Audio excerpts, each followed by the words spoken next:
They were broken. Their offense was terrible. Mahomes is lost. Andy Reid doesn't know what he's doing. This is the worst defense I've ever seen. Belly laugh. Ha, ha, ha. Belly laugh. Welcome into another episode of The Chop Shop. I'm Trey Wingo here alongside my good buddy, Mark Schlereth. Here in The Chop Shop, we're partnering once again with our friends at Mercedes-Benz Sprinter Vans. Hey, when was the last time you seriously considered your dreams? I mean, come on, you used to think about them all the time. What happened? I say it's time that you and your dreams got back together. I mean, think about it. You could live the van life in a totally customized Mercedes-Benz Sprinter. You could tour all 423 national parks, build a mountain cabin with your dad, or even start up your own business. Really, whatever you want to dream up. And it's a Mercedes-Benz van we're talking about here, kids. So expect innovative safety features like crosswind assist and blind spot assist. Expect amazing performance and reliability with an MBUX voice command system, a 5-star dealer network, and an available gas engine. It runs like, well, a dream. So what do you say? Head to the Mercedes-Benz dealership and get that Sprinter van. Tell them your dream sent you. Hey everybody, what's up? Welcome into another edition of the Chop Shop. Glad you're with us being Trey Wingo and Mark Schlereth, as we break down everything that we saw in Week 13 of the NFL. We're in full December mode, and I'm no longer in the frozen tundra of the Northeast. I am in the beautiful desert of California, in the Palm Springs Rancho Mirage area. My producer did not know those flowers were called bougainvillea, but they make such a beautiful backdrop, Snake. I know you appreciate the bougainvillea. Love the boogies. That's what I call them, the boogies. And you look absolutely wonderful in the sunshine. I hope mom and dad, I know they're out that way, so I hope you guys are spending some time together and enjoying your parents. That is awesome. And you look marvelous, my friend. Just marvelous. Well, you know, that little sunshine, little vitamin D insertion into the skin makes you feel wonderful. You know who didn't feel wonderful? Anybody that played in that Monday night game. Yeah, you know, I will tell you, the offensive line loved it. It was almost a perfect halftime game plan. If they wouldn't have thrown that one pass, it would have been the perfect game plan. But fat guys, like the cold doesn't bother you. It's the wind that really bothers you. Like well, that's the thing. The wind was brutal last night. It was just brutal. But I tell you what, for however brutal it was, it makes up for it that you never had to drop back and throw the ball. Like that's what O-linemen love. And I don't ever want to hear anybody complain about, hey, it was an 8-man box. You can't run against an 8-man box. Why are you going to bang your head on a wall? Let's throw it outside. No, You have to know how to run against 8-man boxes. That was an 11-man box. And what'd you put up? 229 yards rushing if you're the New England Patriots.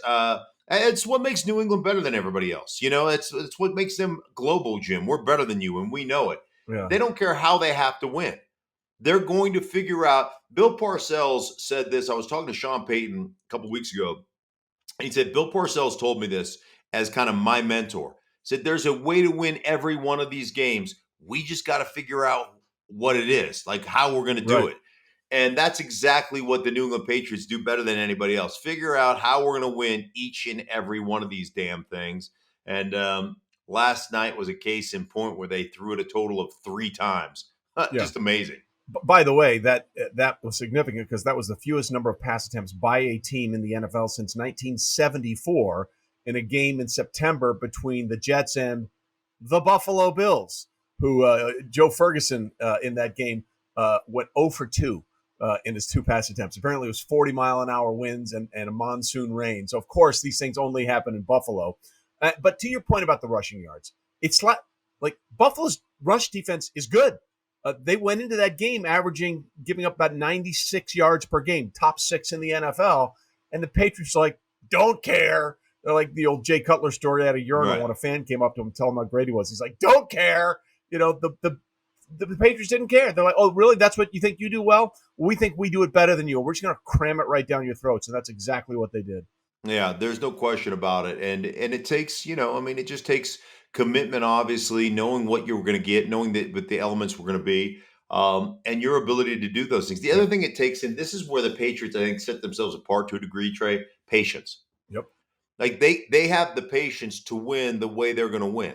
They have the patience to say, hey, we're going to play the long game with you, and eventually you're going to be the one that makes the mistakes, not us, and we're going to capitalize on that. And when you get bored of playing the long game, we're going to continue to play the long game. And eventually you're going to be like, man, this really sucks. Let's take one deep, and boom, you get sack, strip, fumble, whatever the case may be. They just have better patience than everybody else and belief in the long game. And I think that's one of the things that really sets them apart from everybody else when it comes to coaching. You mentioned the long game and talking about the Patriots and the patience. Let me just, Mark, give us both a standing ovation for taking the long game with another team, and that would be the Kansas City Chiefs. They were broken. Their offense was terrible. Mahomes is lost. Andy Reid doesn't know what he's doing. This is the worst defense I've ever seen. Belly laugh. Ha, ha, ha. Belly laugh. Yeah, it's the Kansas City Chiefs. Defensively, they're amazing. Defensively, I mean, Dan Sorensen is alive and well, apparently, with a pick six that sealed that game. Yeah, they're amazing. And to think, you look at Patrick Mahomes, who was 15 of 29 or something like that. He didn't play very well. Had a ton of drops. Now there was a ton of drops. They have more drops than almost any team I can remember. Yeah. By the way, real quickly before you finish that thought, NFL Research put out a great stat. Like Mahomes has 12 interceptions already, his season high, and he's got 5 games left to play. They did the numbers. Of his 12 interceptions, 6 of them were off the hands of receivers. So if you're thinking to yourself, okay, a lot of those balls should have been caught, you're right. Yeah, and here's I think when you know you're a really good team. Like, I always think about it from the standpoint of a pitcher. Like when a pitcher, like an A+ pitcher, like a Scherzer, who has 4+ pitches, fastball, curveball, changeup, and slider, and he's great at all of them. But when you have your A stuff, you're going to throw a no-hitter, or you've got a chance to throw a no-hitter every time you go out there. When you only have one pitch working, how do you get outs? Yeah. How do you get to yourself 6 2/3 with only giving up 2 runs? The thing about the Kansas City Chiefs right now, when they don't have their fastball or they don't have command of 4 pitches, can they still get wins? The answer is yes. I mean, they held the Denver Broncos held Travis Kelce to a couple of catches. He had Tyreek Hill to a couple of catches, and Mahomes didn't throw a touchdown pass, and they still lost by double digits. Yeah, like you're a football team right now, and Vic Fangio's done a good job. I got to tip my hat to Vic Fangio. Defensively, he's had a good plan, and you look at Patrick Mahomes' worst games over the last 3 or 4 years. Pretty much all of them have been against Denver. Yep. But the bottom line is they're a good enough team to overcome those things right now, and that's what sets them apart. And when they start to click offensively, they're going to be tough. They're going to be a tough out. Another bad game for the Ravens on offense. I mean, it was the first time in 4 weeks they scored at least 16 points or more than 16 points, and they still lost 20-19 to the Steelers. Where are we on the Ravens offense right now? I mean, that was another ugly game. And I know Lamar hurt his ankle late in that contest, but they were having all kinds of issues well before he hurt his ankle. Yeah, one of the things that they have done so well is they have run the ball so exceptionally well that you get in 3rd down and 6, and as a defense, you got to play them straight up. They could run the ball on you. They can throw the ball on you. Lamar Jackson can have a design QB run. It's truly 11-on-11 football. They don't have that anymore. And so what you see is back in those days, back in the days before this year, you get those situations where you're still getting man-to-man coverage. So if you drop back to throw and things broke down, Lamar Jackson escapes and everybody's back's turned to him. Yep. Now you don't get that anymore. Now if we get down to 3rd down and 7, they play it like everybody else plays it. They play zone behind it. They rush 4. They basically mush rush to keep him in the pocket and say, all our eyeballs are on you, and can you throw layered routes? Because you're not getting the one-on-one down the seam wide open anymore. You're not getting the man-to-man, where you're running a shallow cross to Mark Andrews, and he beats that guy, and he gets leverage on that guy. You throw it, and he turns the corner and runs it for 16 yards on 3rd down and 7. You're not getting that coverage anymore. And so now they're saying, Lamar Jackson, you've got to beat us throwing layered routes against a bunch of zone coverage. And guess what? He just hasn't been very good at it. They should have won the game. All this being said, yeah, the play was there for the 2-point conversion, but you talk about layered throws. He threw a heater to Mark Andrews for a 2-point conversion when he needed to throw a floater. Yeah. When you look at them from a complimentary nature, they used to be so good because they would they control the tempo of the game. And you were always counting possessions as an offense. You're like, hey, man, we're only going to get a normal game. We're getting 12 to 13. We're getting 8 possessions, and we might get 6. And so you started getting nervous. Yeah. And so when you gambled on the defensive side, usually it paid off, right? Usually you pin somebody back deep, or you blitzed them on first down and you got a sack, or you got a minus a negative yardage run, and now you're ahead of the chains. Now, that aggressive style from Wink Martindale, their defense coordinator, is costing them big plays all over the football field. And that's really what's cost this team defensively, is the number of explosives they've given up, big time plays over the top, either in the passing game or in the running game. And that's really what's killed them. Absolutely. And real quickly before we move on to something else, just keep your eye on the Dolphins, okay? Just keep your eye on them. Tua is playing phenomenal football right now behind a very bad offensive line. Mm-hmm. They started 1-7. They've won 5 straight games. I don't think anybody wants to play Miami right now. Yeah, they're physical. And what they did, I mean, you want to talk about throwing caution to the wind. What they did against the Ravens on that Thursday night game, where they blitzed them, I think, in 52 plays. They 40 times they were zero coverage, where they just said, we're bringing more than you got. We don't think your quarterback can beat us, and we're going to pummel his ass. I mean, that stuff is fun. Yeah, they're playing with great confidence on that side of the ball. And you're right, Tua's playing good football right now. I think we need to pay homage to a decision that was made a few years ago that almost everybody thought was the wrong decision. And Mark, it turned out to be the exact right decision. As we go into December, in the year of our Lord 2021, there are 2 current teams in the NFL that are charter franchises that were there from the beginning and are still in existence. They're the Chicago Bears, with that time with the Decatur Staleys, and the Cardinals franchise, who have been the Racine Cardinals, the Chicago Cardinals, the St. Louis Cardinals. They're now currently the Arizona Cardinals. Those 2 teams have played in every single season the NFL has ever had, 102 of them. This year is the first time in those 102 seasons that the Arizona Cardinals were the first team to double-digit wins.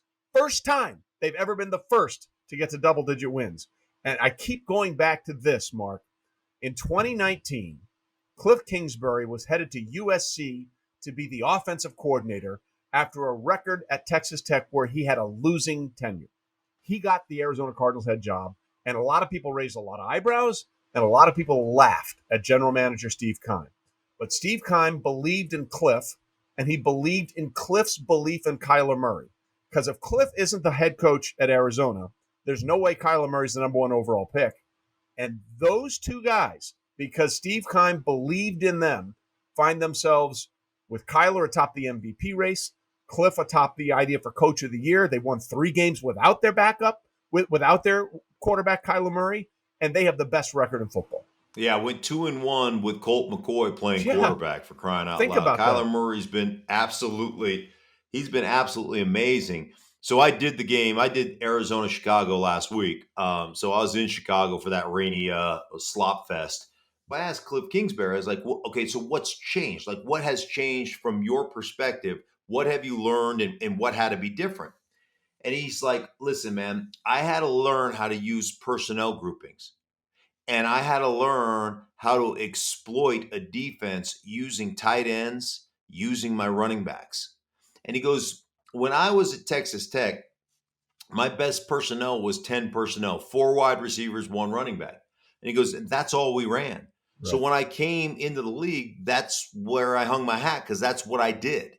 And he goes, I've had to learn how to, get the one-on-one matchups in the middle of the field with my tight ends. And the other thing is when you get to the pro game and those hash marks get squeezed, you don't have a wide side of the field. So it's easy when you have a wide side of the field. You got a bunch of room over there, and you got a bunch of, 5'10" water bugs that can run all over the place. You just throw one out there in open space and let him do his thing. You don't get that in the NFL. Nope. So you've got to be able to dominate the middle of the football field. And sometimes what you have to do is box people out like a basketball player in there. Yep. And so learning how to use personnel, learning how to change things up, learning how to get matchups with tight ends and running backs has been the big turnover there. And they're as talented a football team as anybody in football. And on the defensive side, Trey, one of the things that I talk to a lot of coaches about is who's your nickel defender, because you spend probably 65% of your time in sub package in the NFL, meaning Yep. nickel package. Take out a linebacker, bring in a corner. Right. And if you have a great nickel player, a guy that understands man coverage, zone coverage, who has run fits and run support, that guy becomes the most pivotal player, most pivotal chess piece on the defensive side of the ball. And they have that in Byron Murphy. Their two safeties and their nickel guy are completely interchangeable.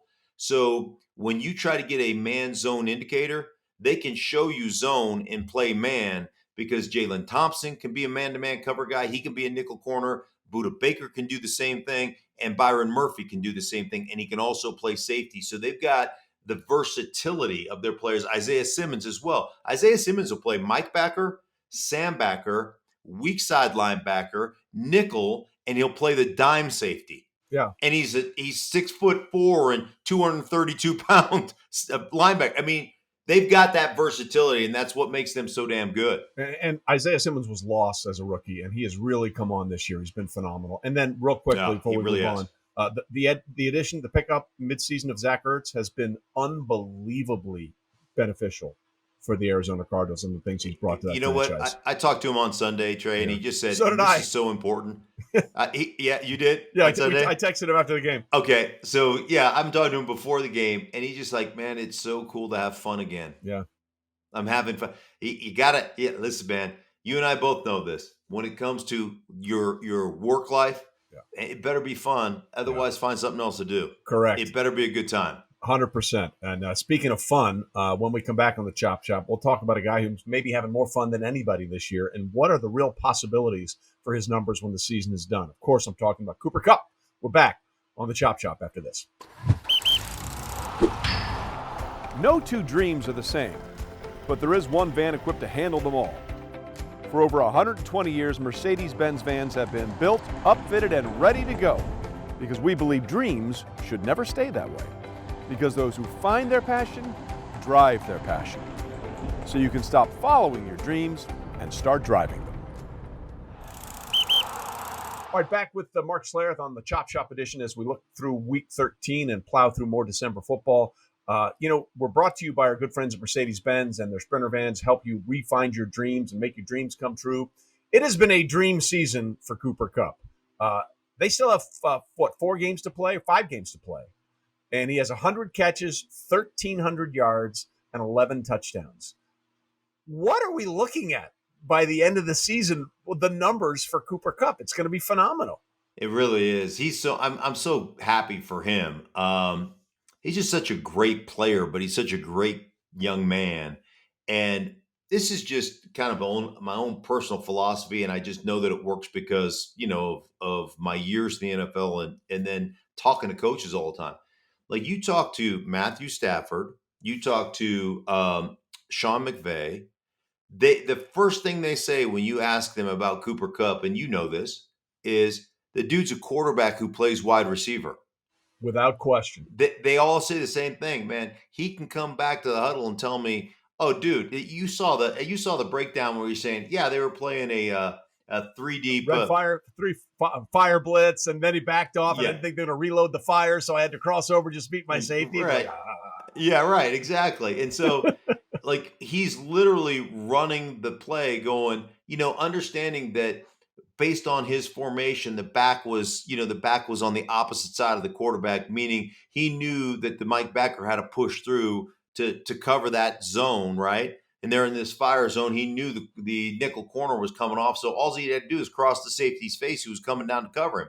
And he sees all that as he's lining up, and he knows exactly what they're in, just like the quarterback knows. And so that's where Cooper Kupp gets his advantage. It's from the neck up. Now, he's still a exceptional athlete, and when you talk to Eric Yarber, his wide receiver coach, he always tells Coop, "Hey, mate, wear black shoes. Look as slow as you possibly can, because you're going to trick people with your speed." Like, he's a lot faster than you think. But he's just his mind works as though he plays quarterback. And that's really what sets him apart. He's so much fun to watch play. Speaking of fun to watch playing quarterbacks, Gardner Minshew had himself a day for the Eagles in their win over the Jets. And I get it was the Jets, but he played phenomenal. And the scene with his dad afterwards was just great. I mean, they're just like man hugging, man broing, fist pumping, chest banging, the whole thing. It was tremendous. Listen, Jalen Hurts to me is the guy for the Eagles, and I don't think it's really much of a debate at this point. He's not the reason they lost to the Giants. Jalen Reagor dropped 2 potential game-winning touchdowns, and Boston Scott fumbled. So. But here's the thing with Minshew, and this is like the worst thing you can tell him. He's just good enough to be not good enough to be your starter, right? Like, he's the perfect backup. Like, Gardner Minshew is the perfect backup quarterback because in certain situations you can put him in and he won't lose the game for you and he just might win it for you. But he's also, there's a reason Trevor Lawrence was taken number 1 when they had Minshew. Like, it's almost like the biggest backhanded compliment. You are the perfect backup quarterback, which means we love you, but we just don't think you're going to be that guy consistently if we play you for 17 games. And what's interesting, Trey, is I don't know if they're right. Like, I 100% agree exactly what you said, and that's how the league looks at him because he's not quite as tall as you'd like, maybe not quite as athletic as you'd want, maybe not quite as big an arm as you'd want, all that stuff, right? He's all that. But I'm telling you, guys love playing with the guy.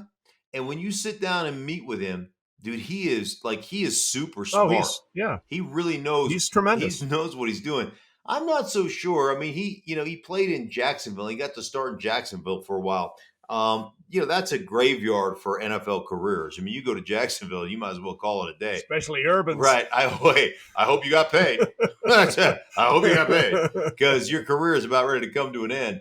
I'm not so sure if he wasn't in the right situation that he could be somebody's starter long-term. But, yeah, he'll always be looked at as a guy that we want on our football team because if he comes in for 3 or 4 games, he's going to give you a chance to win every one of those games. But we want somebody else to be our starter. So he's a guy that I wanted the Broncos to go after. They went after Teddy Bridgewater. He's the guy I wanted them to trade for and say, go get him. Go see if you can get Gardner Minshew.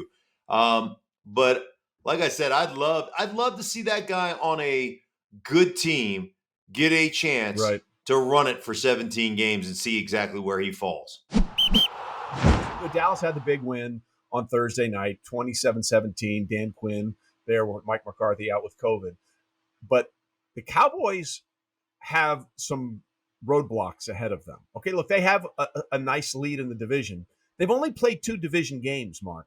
They played the Giants in Dallas and the Eagles in Dallas. They have 5 games left. 4 of those 5 games are going to be against the NFC East. And now the Giants without Daniel Jones, and who knows when he's going to be back, that's problematic. But they're going to have to play the Washington football team twice. And, if Gardner Minshew is the perfect backup quarterback or this generation's Ryan Fitzpatrick, Taylor Heineke is Gardner Minshew light. Might be the best way to describe it. I don't know if Washington is any good at all, but I know that they spill their guts every week for Ron Rivera. They freaking love their head coach. And this kid Heineke has a little Minshew in him. Dallas is going to have to prove that they're as good as we think they are because the Eagles they would love that last game of the regular season in Philadelphia in January to mean something. Yeah. And Washington's going to be tough for Dallas. Well, I did the Philly New Orleans game a couple of weeks ago, and Philly hung, I think, 41 on New Orleans and really dominated the game. And I said coming out of that game, I'm like, man, don't be surprised when Philly wins out and has that Dallas game at the end of the season for the division.